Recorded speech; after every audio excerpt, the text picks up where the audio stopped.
So it's been about 6 months since I started reviewing blaxploitation movies, but none of them so far have I reviewed any Sidney Poitier movies. Today I'm gonna rectify that with Uptown Saturday Night, released in 1974. Hey, and this movie takes place in Chicago? Let's go. Wait a second. Get out! After coming home from a long day at work, steel mill worker Steve Jackson, played by Sidney Poitier, reflects on his life so far with his wife, Sarah, played by Rosalind Cash, and Steve then meets up with his friend, Wardell Franklin, played by Bill Cosby, one of the greatest comedians of all time, and he asks him to go out, and Steve begrudgingly agrees. When they go to a mansion called Madame Zenobia's, they're robbed by a gang led by a dude named Silky Slim, played by the great Calvin Lockhart, and he steals Steve's wallet. You wanna know what's even worse?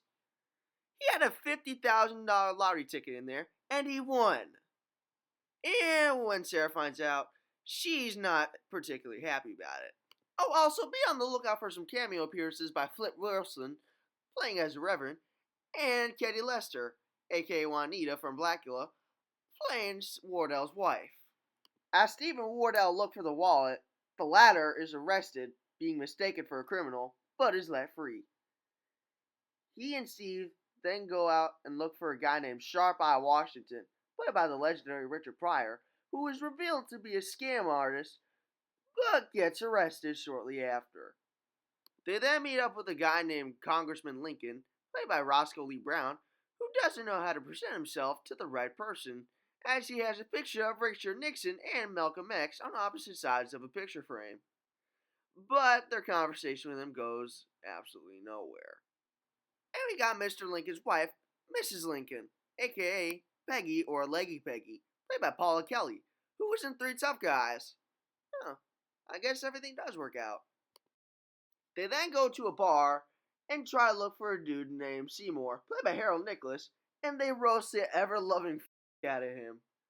But unfortunately, let's just say, a bar fight happens. As a last resort, they made a dude named Geechee Dan, played by Harry Belafonte, and yeah, they get chased down and they're almost killed, but Wardell and Steve concoct a fake story, including diamonds and a lot of money.